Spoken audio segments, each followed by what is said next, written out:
चारों हमारे बहुत अच्छे मार्जिन से जीते हैं और बहुत अच्छा हरियाणा के लोगों ने चुनाव लड़ा है। सारे हरियाणा के लोगों को पार्टी को तो पूरा धन्यवाद भी करते हैं और बूथ बेनिफिट भी बहुत अच्छी रही है हमारी। और जो हमारा वोट परसेंट है पिछली बार 28% था, वो बढ़कर 47.6 मतलब 48% के करीब हो गया। 20% के करीब वोट उसमें हमारा इजाफा है। और जो मेजोरिटी में असेंबलीज में भी हमारी लीड आई है। और बीजेपी का जो है पहले 58% था, वो घट के 46% हो गया। 12% के करीब उनका मुंह है। और हमारी पिछली बार एक भी सीट नहीं थी लोकसभा में, 0 थे।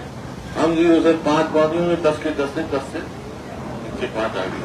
तो ये साफ संकेत है हरियाणा के लोगों का, ये लोगों ने मन बना लिया है आने वाली सरकार जो है हरियाणा में जल्दी चुनाव होने जा रहे हैं वो कांग्रेस पार्टी की बनाए।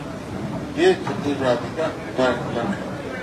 तो ये आज आप सबको बुलाया है ताकि उसके एक आपने जो सवाल होंगे पूछ लेना, जिससे भी पूछना है मैं आपसे किसी कहता हूँ। सबसे पहले तो आप बता दीजिए चुनाव नहीं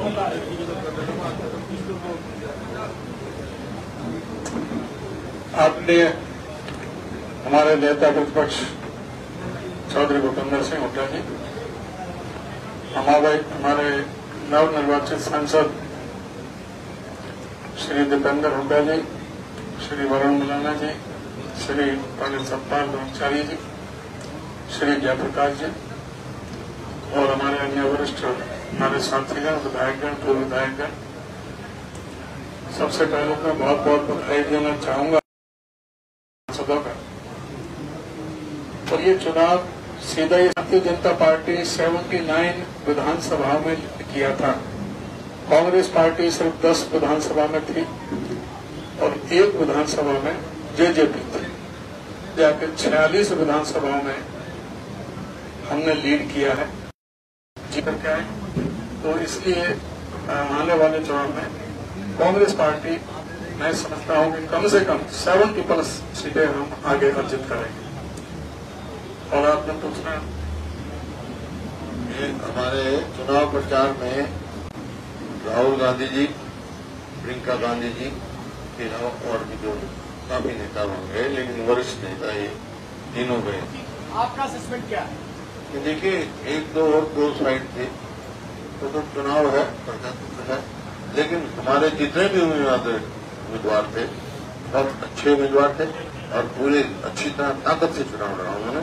तो थोड़ा बहुत कोई 1-2 सीट कम वोटों से रह गई, कोई बात नहीं, लेकिन वोट परसेंटेज हमारी शायद जो इंडिया पार्टी ने पहले कहा था कि हम अच्छे कैंडिडेट देंगे और मैं पार्टी हाईकमांड का आभारी हूँ कि उन्हें बहुत ही मजबूत और अच्छे कैंडिडेट प्रति व्यक्ति आय में, प्रति व्यक्ति निवेश में, कानून व्यवस्था में, नौकरी देने में, खेल खिलाड़ियों में नंबर 1 प्रदेश।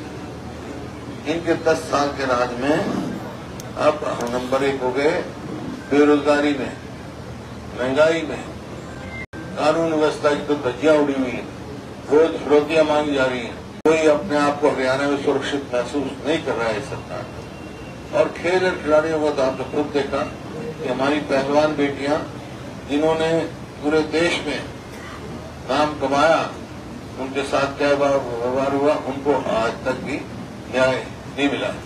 तो ये मुद्दों के अलावा जो आप कह रहे हो ना, जैसे 2022 तक हर वर्ग 2022 तक उन्होंने कहा किसान की आमदनी हम दुगनी कर देंगे, लेकिन आमदनी दुगनी नहीं करी, लागत कई गुना बढ़ा दी। क्या भाव था डीजल का 2014 में, क्या भाव था आपका खाद का, क्या भाव था कीटनाशक दवाई का, तो लागत तो बढ़ गई, आमदनी बढ़ी नहीं। हरियाणा में तो एमएसपी नहीं मिलता। तो इस प्रकार से हर वर्ग जो अग्निवीर की बात कही आपने, तो 4 साल की नौकरी और फिर घर, ना उसकी पेंशन, ना उसको बेनिफिट्स, ना कोई उसको मान सम्मान, ना कोई अगर शहीद हो जाए उसका मान सम्मान। तो ये इनके ये भी, और हरियाणा में जो कौशल रोजगार निगम लगा रखा था उसमें भी यही काम था। ये मुद्दे थे, इश्यूज ऐसा है। हम तो अब ये आपसे बात करके सारे विधानसभाओं में जाएंगे, और जो एक मोर्चा तो कांग्रेस पार्टी ने जीत ली हरियाणा में, अब दूसरा मोर्चा जीतने सारे वो हमारा मैनिफेस्टो बन रहा है, बता रखा है, चाहे वो ओल्ड एज पेंशन हो, चाहे आपका ओल्ड पेंशन स्कीम हो, ये कई 4-5 वायदे पूरे किए, अधिक जो बता देंगे वो हम कर रहे हैं, और भी बात। लेकिन फिर भी वो अपनी विचारधारा के प्रति जिस प्रकार से उन्होंने संघर्ष किया, तो देश में इंडिया गठबंधन को उसका लाभ हुआ है, और देशवासियों ने निश्चित तौर से देश के संविधान को बचाने के लिए, देश के प्रजातंत्र को बचाने के लिए, मजबूत करने के लिए, और देश के प्रजातंत्र में संतुलन लाने का काम किया है। तो देशवासी बधाई के पात्र है। प्रजातंत्र, देश का प्रजातंत्र, मैं ये कहना चाहूंगा कि प्रजातंत्र की जय हो। ये हम लोग, हमारा ये प्रयास रहेगा ये फैसले वापस करने के लिए आप जो अपनी भूमिका निभा सकेंगे बड़ी भाई। बिरादरी के लोगों ने असली चुनाव लड़ा है। ये मैं अपनी जीत रोहतक के छत्तीस बिरादरी के हर रोहतक वासी, रोहतक लोकसभा क्षेत्र वासी को मैं अपनी जीत समर्पित करता हूँ, और मैं अपनी जीत अपने कार्यकर्ताओं को समर्पित करता हूँ। इतनी मेहनत करी, ये उन्हीं की जीत है। और ये जो हमने सारे हरियाणा में एक बात रखी थी कि ये चुनाव वोट एक है, लेकिन ये वाया दिल्ली चंडीगढ़ जाने का भी चुनाव है। तो एक किला, जैसे कहा हुदा साहब ने, हमने पता कर लिया है। अब दूसरी हमारी जो मंजिल है उसकी तरफ हम कदम बढ़ाएंगे। प्रजातंत्र में बड़े है, वो बार बार कहते रहे अब जेपी से लड़ रहे, उनकी लड़ाई कांग्रेस से थी। मेरी लड़ाई भारतीय जनता पार्टी के कुशासन के खिलाफ थी, किसी व्यक्ति विशेष से नहीं। अब जो दो उनके सहयोगी हैं, वैसे तो ठीक बात है कि परिवार है, तो जेजेपी और क्या बोलते हैं लोकदल INLD, वो तो वोट काटू थे, वो तो रणजीत सिंह के सहयोगी थे, उम्र ज्यादा थी रणजीत सिंह, तो इसलिए सारों ने मिलकर के घेरने का प्रयास किया। लेकिन जो भूपेंद्र सिंह हुड्डा जी, उदयभान जी ने दिया, मैंने उसको चुनाव लड़ाया। अब किसी व्यक्ति भी सही नहीं हो सकता, पार्टी से था।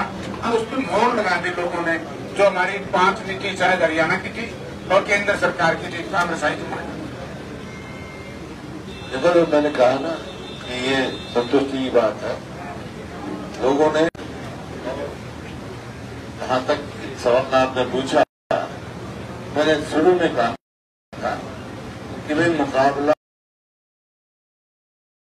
हरियाणा में सीधा कांग्रेस का और बीजेपी का है, बीच में वोट काटो। लेकिन सवाल आया किसका किसके साथ मुकाबला है, भाई कांग्रेस का तो बीजेपी से मुकाबला था, और ये जो दूसरे थे ना, उनका मुकाबला नोटा से था, नोटा लेकर रहे। अध्यक्ष जी, कोई सवाल जो 5 सीट नहीं जीत, पहले तो जो हमारे